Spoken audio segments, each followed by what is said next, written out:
Fala rapaziada, no vídeo de hoje a gente vai fazer esse desenho aí do Itadori, passo a passo, do esboço até a coloração. Para começar a gente vai fazer um círculo para a cabeça e para definir a direção do rosto a gente vai fazer uma linha no meio. Feita essa linha a gente começa a desenhar um formato. De boa, agora no corpo, para deixar uma pose mais dinâmica, a gente vai fazer essa linha curvada, que seria a linha da coluna. Depois de definir o movimento do personagem através de linhas simples, a gente vai começar a dar volume com formas 3D, ou seja, cubos, cilindros, etc. Cubos pro tronco e pro quadril e cilindros pro braço. Esse pequeno corte que vocês viram foi só pra corrigir a altura do personagem, que eu fiz ele muito alto. E vamos lá, como é que se desenha os cilindros que eu acabei de falar? Tá vendo esses dois círculos do cotovelo e do ombro? A gente vai fazer mais um pro pulso e a gente vai conectar eles. Só isso, já fez o seu cilindro. Pra não deixar o olho torto, a gente faz essas linhas pra definir a altura e a largura dos olhos. Desse jeito que vocês estão vendo, é bem intuitivo, não tem muito o que explicar. Depois disso é só detalhar seguindo essa base. Pra desenhar o cabelo é o seguinte, eu sempre começo desenhando pela franja e depois eu faço um círculo em volta da cabeça para definir a altura do cabelo, para saber até onde eu posso ir. E daí fica mais fácil da gente desenhando mecha por mecha. E não se preocupem em deixar igual a imagem de referência, porque cabelo é uma coisa que é muito difícil de deixar igualzinho. E percebam, tudo isso que eu tô passando para vocês não serve para esse personagem específico, serve para qualquer um que você quiser desenhar, inclusive também se você quiser criar os seus próprios. Desenhar usando formas 3D, desenhar focando no movimento do personagem através daquelas linhas, isso aí serve para qualquer desenho. Ah, e é claro, na mão, eu confesso que aqui eu apanhei um pouquinho para fazer, mas o que sempre me ajuda é começar a desenhar pelo dedão primeiro. Que quando você começa a desenhar pelo dedão, fica mais fácil de visualizar a mão como um todo. E em caso de você estiver fazendo um desenho que você não tá copiando alguma imagem, eu recomendo que você olhe para sua própria mão e use ela como referência. Eu faço isso várias vezes e já me ajudou várias vezes. Agora que o esboço finalmente está todo pronto, a gente pode partir para a próxima etapa, que é a line art, que não tem mistério, é só contornar o desenho com uma caneta preta que você tiver. E agora sim a gente entrou na parte da coloração do desenho. Começando pela coloração da pele, eu começo a sombrear o desenho, primeiramente vindo com lápis marrom, fazendo de um jeito leve, com movimentos circulares para deixar bem preenchido, sem muito daqueles pontos brancos da folha. Logo em seguida, passando por cima do marrom, você vai vir com canela, colocando um pouquinho mais de força, mas também não é para exagerar muito não. E aí, para finalizar o sombreamento, você vem com lápis areia e passa por cima dessas duas cores. Saindo da parte da sombra e indo para as áreas de luz da pele, eu vou usar tanto o rosa claro, primeiramente, colorindo de um jeito leve, sem forçar o lápis, movimentos circulares, é o mesmo esquema. E para finalizar, venho com areia por cima do rosa claro. Bem tranquilo, sem mistério, é só misturar as cores, indo do mais escuro pro mais claro. Fica um efeito bem legal se você deixar algumas áreas em branco, sem colorir. Aí dá aquele efeito de brilho, fica mais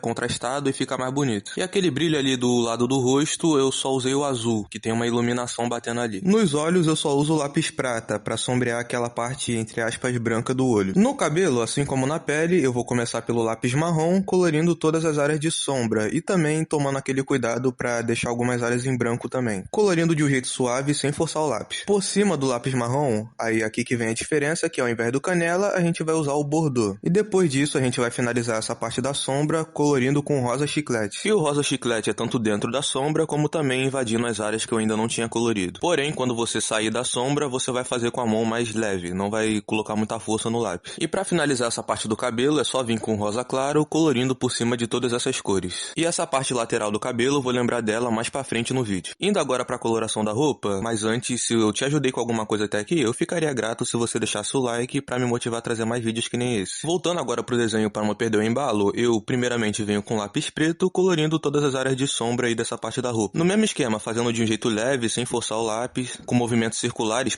pra ficar bem preenchido e ficar mais fácil de misturar as cores depois. Logo em seguida eu venho com cinza escuro, colorindo tanto por cima do lápis preto, como também fui invadindo algumas áreas que eu não tinha colorido ainda, fazendo aquela transição de cores do mais escuro pro mais claro. E com o lápis prata a gente vai fazer a mesma coisa, colorindo por cima do cinza escuro e também invadindo algumas áreas que eu não tinha colorido ainda. E agora é o seguinte, para dar aquele efeito de iluminação meio amarelado que bate na roupa, eu vou vir com laranja, colorindo de um jeito bem leve naquelas áreas que eu tinha deixado em branco, e depois eu venho com amarelo canário passando por cima do laranja. E nas iluminações em azul, muito simples, é só usar o lápis azul. Essa parte da manga do casaco é uma mistura de 4 cores, o sépia, depois o bordô e depois o laranja e por último o amarelo. O laranja e o amarelo são tanto dentro quanto fora da sombra também. Aí no tênis é o seguinte, eu tinha feito a parte da sombra com marrom, só que eu achei que não tava tão escuro quanto eu queria, então eu passei o sépia por cima do marrom pra deixar essa área mais escura e logo em seguida, por cima do marrom e também nas partes que eu ainda não tinha colorido, eu venho com o vermelho escuro, tanto dentro quanto fora da sombra, só que fora da sombra, obviamente, você vai fazer com a mão mais leve. E pra finalizar é só jogar o laranja por cima de todas essas cores. Só isso, sem segredo, a única parte que ficou faltando agora é a do capuz. Então vamos lá. A sequência de cores é parecida com a parte do tênis. Então eu primeiramente venho com o sépia e depois eu venho com o marrom escuro por cima do sépia. E para finalizar o sombreamento é só jogar o vermelho escuro. E de novo, vermelho escuro dentro e fora da sombra. Em seguida vem com laranja, passando por cima de todas essas cores. E para finalizar vem com o amarelo, do lado de fora da sombra para dar aquele efeito que uma iluminação tá batendo ali. Agora nesses raiozinhos aí, o tal do coco 100, né? Eu vou vir com um lápis preto colorindo toda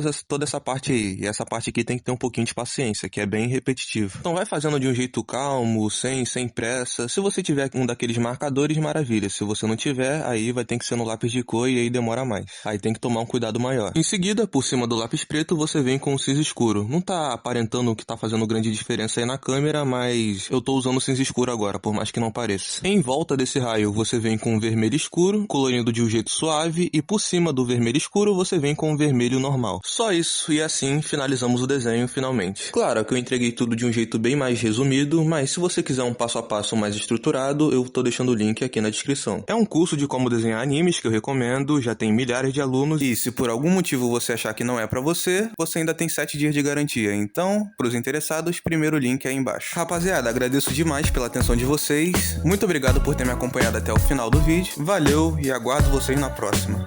Fui!